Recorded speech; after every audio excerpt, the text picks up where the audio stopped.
Assalamualaikum warahmatullahi wabarakatuh. Salam sejahtera untuk kita semua. Perkenalkan, nama saya Alfi Nur Arifah, dosen tetap pada program studi kewirausahaan Fakultas Ekonomi dan Bisnis Universitas Cipasung, Tasikmalaya. Video ini saya buat sebagai bagian dari persyaratan pengajuan sertifikasi dosen tahun 2025. Melalui video ini, saya akan menyampaikan pernyataan diri dosen unjuk kerja Tridharma Perguruan Tinggi atau disingkat PDD UKT PT, khususnya dalam aspek pengajaran yang telah dan sedang saya lakukan sebagai dosen. Salah satu mata kuliah yang saya ampu adalah kewirausahaan, yang merupakan mata kuliah wajib pada Prodi S1 Kewirausahaan Universitas Cipasung, Tasikmalaya dengan bobot 3 SKS selama 1 semester.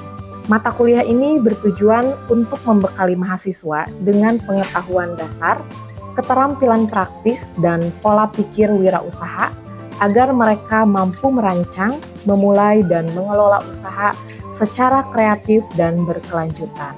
Penyampaian materi dalam perkuliahan ini menggunakan bahasa Indonesia dengan metode DIA, Delivery, Interaction, dan Assessment yang berfokus pada Student Center Learning, diskusi kelompok, dan studi kasus.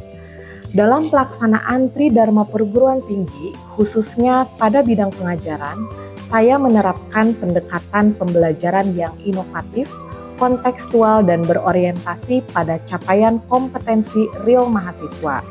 Salah satunya terlihat dalam asesmen akhir pada mata kuliah kewirausahaan yang saya ampu.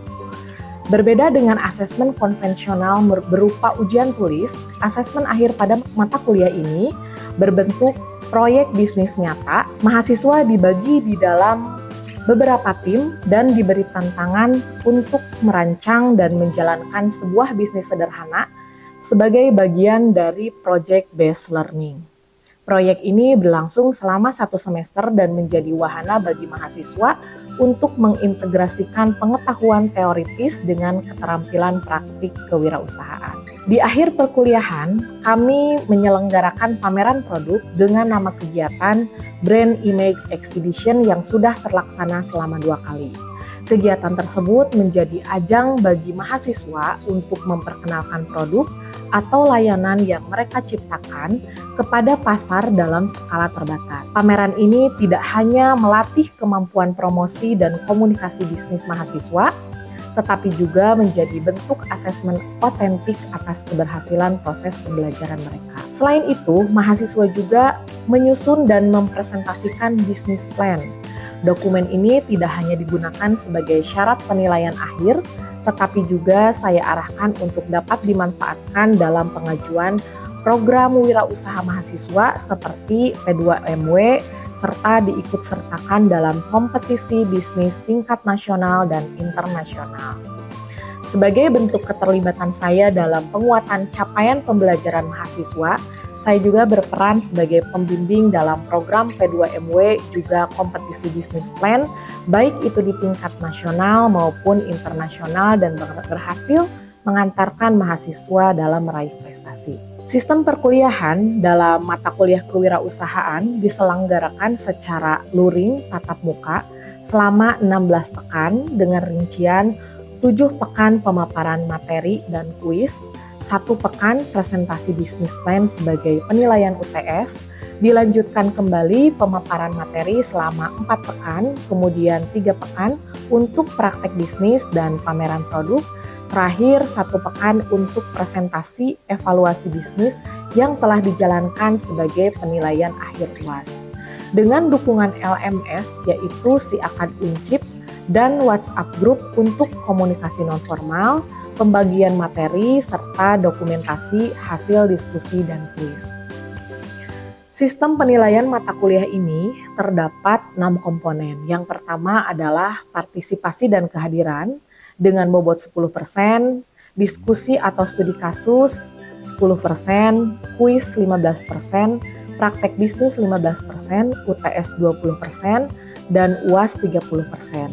Total bobot penilaian akhir mata kuliah ini adalah 100%. Seluruh kegiatan pembelajaran saya rancang berdasarkan rencana pembelajaran semester atau RPS yang telah disusun sesuai dengan capaian pembelajaran lulusan atau CPL. CPL Prodi S1 Kewirausahaan yang dibebankan pada mata kuliah ini yaitu CPL ketiga, di mana lulusan mampu menguasai teori dasar tentang ilmu-ilmu kewirausahaan, pengelolaan bisnis, dan praktek kewirausahaan. CPL ke-10 yaitu lulusan mampu merancang suatu model bisnis yang kreatif dan inovatif. Capaian pembelajaran mata kuliah atau CPMK pada mata kuliah ini ada 4. CPMK yang pertama yaitu mahasiswa dapat menjelaskan konsep dari dasar kewirausahaan, termasuk definisi, karakteristik, dan peran wirausahawan, serta teori-teori utama yang mendasari kewirausahaan. CPMK yang kedua, mahasiswa dapat mengembangkan dan mempresentasikan rencana bisnis yang mencakup analisis pasar, strategi pemasaran, rencana keuangan, dan strategi operasional berdasarkan praktik kewirausahaan. CPMK yang ketiga, mahasiswa dapat menerapkan prinsip-prinsip dasar pengelolaan bisnis dalam simulasi atau studi kasus nyata, termasuk perencanaan, pengorganisasian, dan pengendalian kegiatan bisnis. CPMK yang keempat, mahasiswa dapat mengevaluasi praktik kewirausahaan dalam konteks nyata dengan menganalisis kasus-kasus wirausaha yang sukses dan gagal, serta menarik pelajaran yang relevan untuk menerapkan dalam pengelolaan bisnis. Adapun kajian atau materi pembelajaran pada mata kuliah ini adalah sebagai berikut. Yang pertama, peran dan pentingnya kewirausahaan. Yang kedua, karakteristik kewirausahaan. Yang ketiga, menemukan dan mengembangkan ide usaha. Yang keempat, mendesain produk, merek, kemasan, dan layanan. Yang kelima, bisnis model kanvas. Yang keenam, perencanaan bisnis atau bisnis plan. Yang ketujuh, etika wirausaha. Yang kedelapan, marketing plan dan strategi marketing. Yang kesembilan, mengelola permodalan usaha kecil. Yang kesepuluh, manajemen sumber daya manusia. Yang kesebelas, mengelola produksi.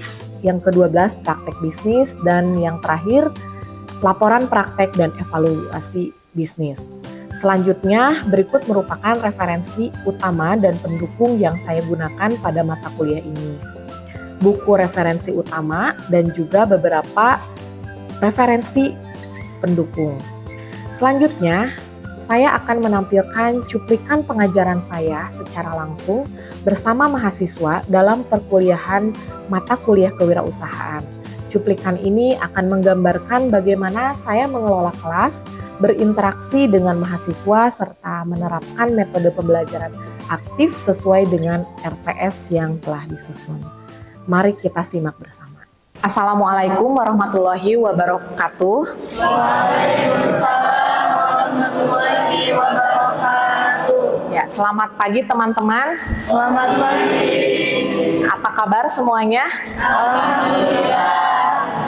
Oke teman-teman, pada hari ini kita di pertemuan kelima akan membahas terkait tentang bisnis model kanvas. Nah, sebelum kita masuk ke materi, mungkin sebelum kita akan absen terlebih dahulu ya.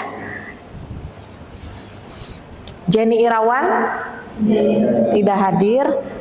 Kemudian Ismi Ainun Nisa Hadir. Oke, teman-teman. Sebelum kita masuk kepada materi bisnis model kanvas, saya akan mereview dulu materi di minggu lalu. Pada minggu lalu kita sudah bahas, teman-teman sudah mendesain produk dan kemasan. Nah, saya ingin melihat dulu produk dan kemasan yang sudah teman-teman buat bersama tim kelompoknya. Kelompok 1, Iqbal, kelompoknya, produknya sudah selesai? Mana? Coba lihat, bisa diperlihatkan? Oke. Kemudian kelompok 2, Ulfa? Oh iya, sudah. Kemudian kelompok 3, Gian? Oh iya, sudah. Kemudian kelompok 4, siapa kelompok 4? Oh, Agus, ya. Oh iya, oke. Nah, baik, produknya teman-teman satu kelompok sudah ada ya. Jadi kita akan melanjutkan materi perkuliahan kita pada hari ini. Nah, ini merupakan outline kita. Yang pertama adalah definisi dari bisnis model kanvas, kemudian yang kedua fungsi bisnis model kanvas, yang ketiga 9 elemen dalam BMC, yang keempat merancang bisnis model kanvas. Nah, pertama, ini adalah pengertian dari bisnis model kanvas. Bisnis model kanvas yaitu kerangka manajemen untuk mempermudah dalam melihat gambaran ide bisnis dan juga realisasinya secara cepat. Nah, jadi bisnis model kanvas ini berbeda dengan bisnis plan. Ya, kalau bisnis plan itu terdiri dari lembaran-lembaran yang tebal ya. Tapi kalau bisnis model kanvas ini kita hanya bisa melihat dari satu lembar kertas yang isinya itu ada 9 elemen. Nah, dengan melihat BMC ini kita sudah bisa membaca bagaimana sistem dalam sebuah bisnis ya, model dari sebuah bisnis ya.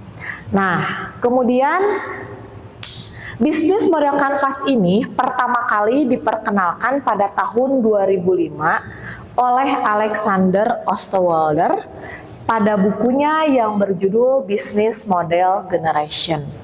Jadi teman-teman, kalau mau belajar terkait tentang bisnis model kanvas ini secara detail, nah bisa teman-teman pelajari dari buku Business Model Generation ya. Nah, selanjutnya ini merupakan template dari bisnis model kanvas. Nah, bisnis model kanvas ini terdiri dari 9 elemen, dan 9 elemen ini adalah panduan untuk kita sebagai pelaku bisnis dalam menentukan sistem kerja perusahaan dan juga media untuk mengevaluasi kegiatan perusahaan apakah sudah berjalan sesuai sistem atau tidak. Nah, 9 elemen itu diantaranya yang pertama adalah key partners, kemudian key activities, kemudian key resource, kemudian value propositions, customer relationships, channels, customer segments, cost structure, dan yang terakhir adalah revenue streams. Nah, kita akan bahas satu persatu dari bisnis model kanvas ini, dari 9 elemen itu. Nah, elemen yang pertama yaitu customer segment atau segmentasi konsumen. Nah, ada 8 tipe dari customer segment. Yang pertama itu adalah demografis, ya. Nah, kemudian yang kedua ada geografis. Yang ketiga ada behavioral. Kemudian yang keempat ada value based. Yang kelima ada need based. Yang keenam ada teknografis. Kemudian yang ketujuh ada psikografis dan terakhir ada life cycle stage. Nah, di sini merupakan beberapa faktor yang perlu dipertimbangkan dalam menentukan segmentasi produk. Yang pertama itu adalah customer jobs. Nah, dalam customer jobs ini kita harus menentukan apa saja hal yang ingin dicapai pelanggan, masalah yang mereka hadapi, dan apa kebutuhan yang mereka miliki, bagaimana produk atau layanan kita itu dapat membantu pelanggan, dapat memecahkan permasalahan yang dialami oleh pelanggan. Kemudian yang kedua ada customer gain. Customer gain ini, segmen ini memuat tentang manfaat yang diinginkan atau yang diharapkan konsumen dari usaha kita. Dan yang terakhir adalah customer pain. Kalau customer pain ini, segmen ini akan menggambarkan emosi negatif apa yang bisa membuat konsumen merasa tidak nyaman atau resiko yang ditakutkan atau buruk ya ketika membeli produk kita. Nah, itu adalah beberapa faktor yang perlu dipertimbangkan dalam menentukan segmentasi produk. Nah, selanjutnya yang kedua adalah value proposition atau proposisi nilai konsumen. Proposisi nilai ini akan menjelaskan mengenai poin-poin ataupun nilai yang ditawarkan oleh suatu bisnis untuk segmen konsumennya, ya. Nah, customer value proposition ini dibedakan menjadi 5. Pertama ada end value, kemudian ada functional value, ada emotional value, economic value, dan symbolic value. Nah, apa saja sih yang perlu dipertimbangkan dalam menciptakan nilai untuk konsumen? Yang pertama itu, apa saja keunggulan yang ditawarkan kepada pelanggan ketika akan menggunakan produk kita. Kemudian yang kedua, manfaat apa saja sih yang akan diperoleh oleh pelanggan setelah menggunakan produk. Dan yang terakhir, mengapa pelanggan harus memilih produk kita dan apa yang membedakannya dengan produk orang lain. Nah, itu bisa disebut dengan competitive advantage, ya. Nah, selanjutnya yang ketiga adalah channels. Channels ini merupakan media saluran atau media interaksi antara bisnis dengan para konsumen untuk menyampaikan produk kita dan juga layanannya. Nah, jadi di channels ini kita itu mau menggunakan saluran apa saja untuk mempromosikan produk kita.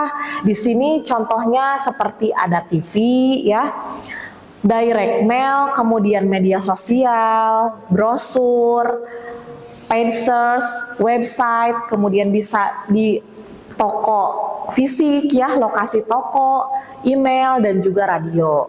Nah, yang keempat adalah customer relationship atau hubungan konsumen. Tujuan dari menjalin hubungan dengan pelanggan ini adalah untuk menentukan bagaimana bisnis kita bisa berinteraksi dengan pelanggan. Customer relationship management ini bisa dalam bentuk support atau dukungan, kemudian satisfaction, loyalty, service, reliability, improvement, marketing, dan quality. Fokus utama dalam strategi ini adalah pada pengembangan kepuasan pelanggan, diantaranya dengan cara memahami pelanggan, mempertahankan pelanggan melalui pengalaman pelanggan, menarik pelanggan baru, memenangkan kontrak, meningkatkan keuntungan, mengurangi biaya manajemen pelanggan.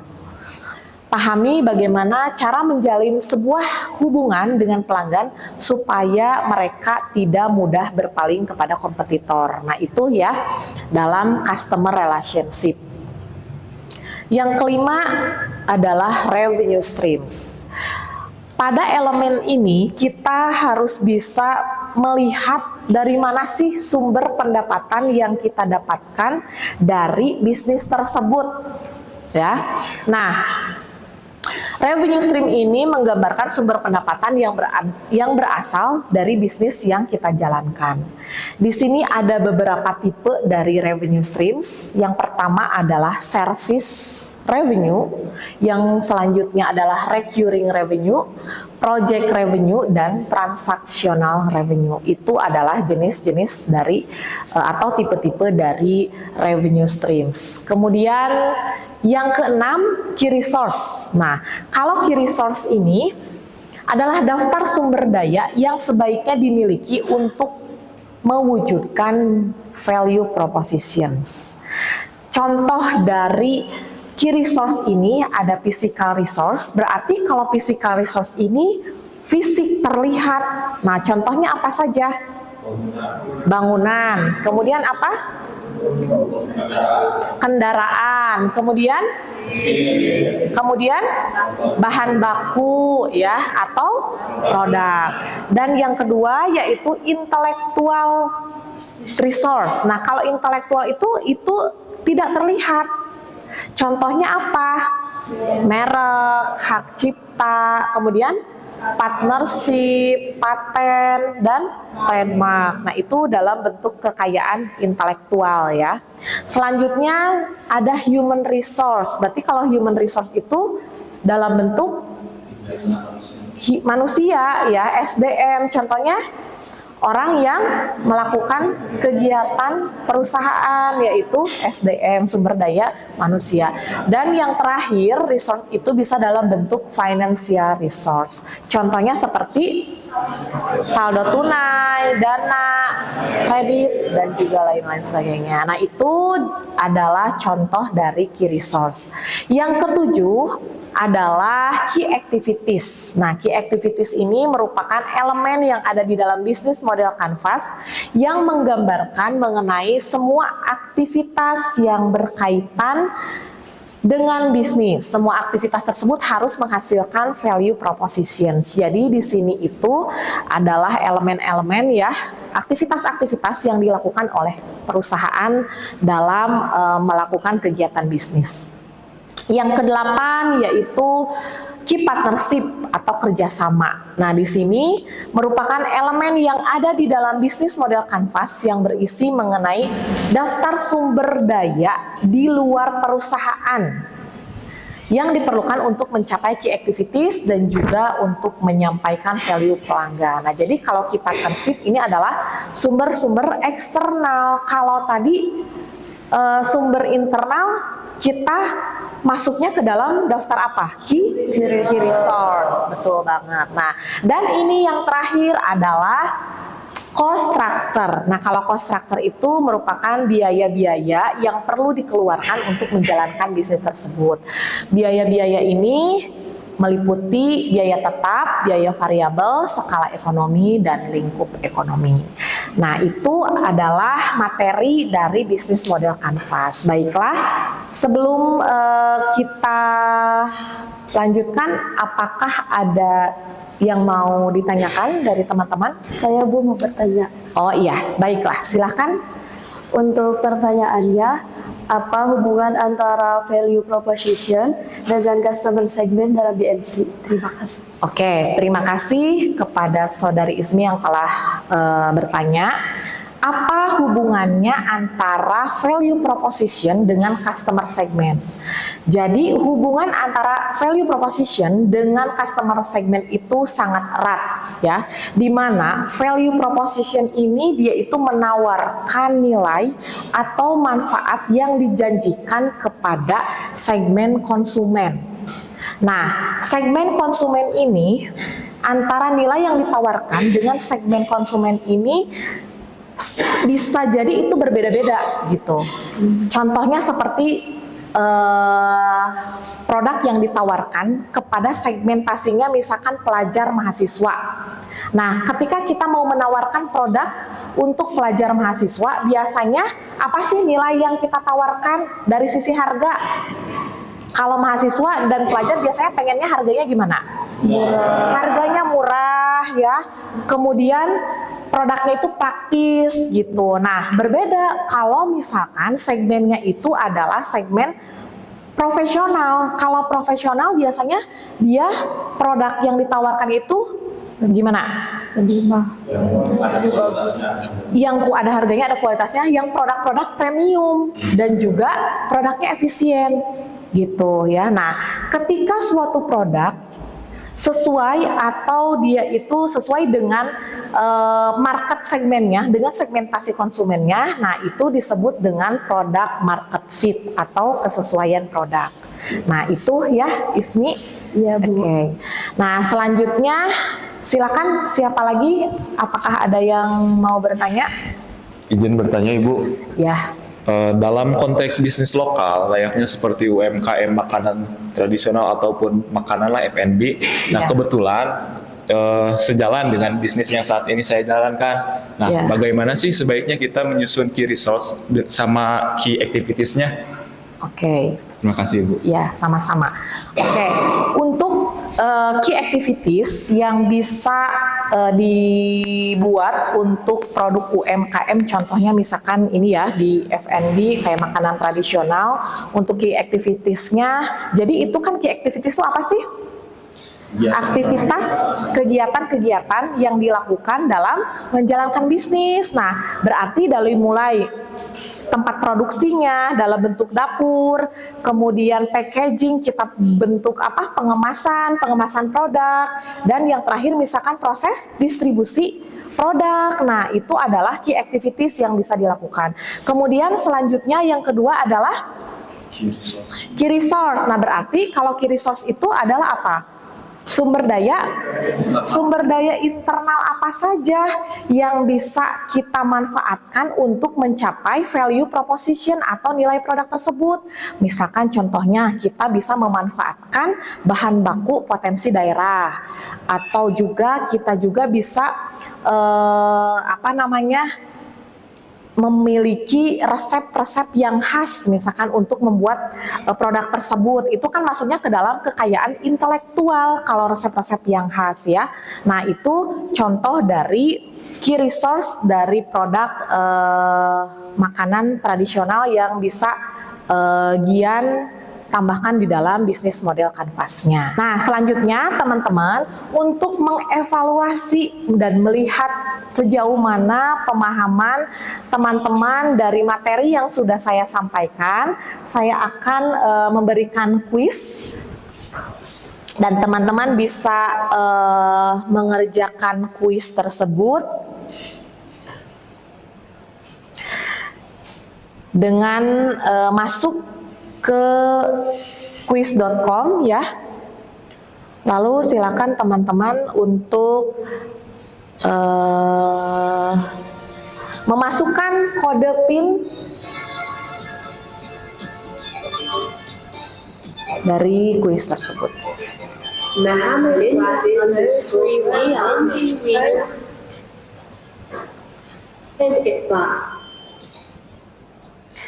Oke, semuanya sudah siap? Oke, silahkan. Terima kasih sudah mengikuti kuis. Nah, sekarang dilanjutkan dengan tugas kelompok. Jadi teman-teman untuk merancang bisnis model kanvas yang dilakukan secara tim ya, sesuai dengan kelompoknya yang minggu lalu sudah dibuat produknya per masing-masing kelompok. Kemudian sekarang untuk dirancang bisnis model kanvasnya. Dan dipersilakan untuk duduk secara berkelompok. Oke, sebagaimana yang kemarin kita bahas ya tentang Coklat Dunia ini, sekarang akan ngebahas tentang BMC ya. Kira-kira dari poin pertama ini kan bakal ngebahas tentang customer segment. Kira-kira siapa aja orangnya ya? Menurut saya pelajar, mahasiswa juga bisa. Oh, boleh. Milenial, anak-anak juga bisa. Sip, boleh. Oke, jadi kita akan mendiskusikan terkait produk ini. Lebih tepatnya tugas dari Bu Alvin untuk BMC-nya lebih spesifik kepada saluran ataupun channelnya. Diingatkan kembali, saluran ini terbagi menjadi dua, ada saluran online dan offline. Mungkin dari produk kita ini kita akan berfokus kepada saluran online-nya saja. Menurut dari kamu gimana untuk saluran online? Dari pre-order, WhatsApp, terus Instagram juga. Juga bisa, gimana? Ke TikTok juga bisa, dibuat konten-konten juga. Oh, boleh, menarik tuh. Dari kamu gimana? Kira-kira kalau GoFood bisa nggak ya? Oh, boleh, bagus tuh. Bisa. Dari kamu gimana? Kita daftarin aja ke GrabFood juga. Oh. Sama itu juga. Jadi udah fix ya, untuk pemasaran online-nya kita akan melakukan strategi tersebut. Ya. Oke, setuju? Setuju. Siap. Baiklah teman-teman, untuk tugas bisnis model kanvas yang tadi sudah dikerjakan secara berkelompok, nanti silakan diupload pada si akad ya, pada tugas si akad. Nanti akan saya review di minggu depan. Untuk materi perkuliahan hari ini sudah selesai. Saya ucapkan terima kasih kepada teman-teman untuk kehadiran dan kontribusi teman-teman. Wabillahi taufiq wal hidayah. Wassalamualaikum warahmatullahi wabarakatuh.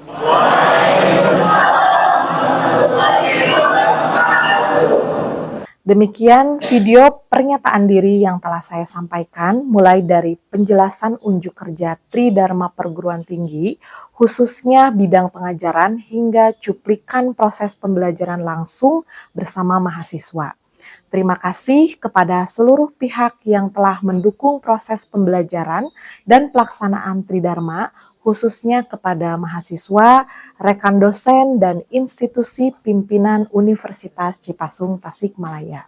Semoga video ini dapat memberi gambaran yang jelas dan menjadi bahan pertimbangan dalam proses sertifikasi dosen 2025. Wabillahi taufiq wal hidayah. Wassalamualaikum warahmatullahi wabarakatuh.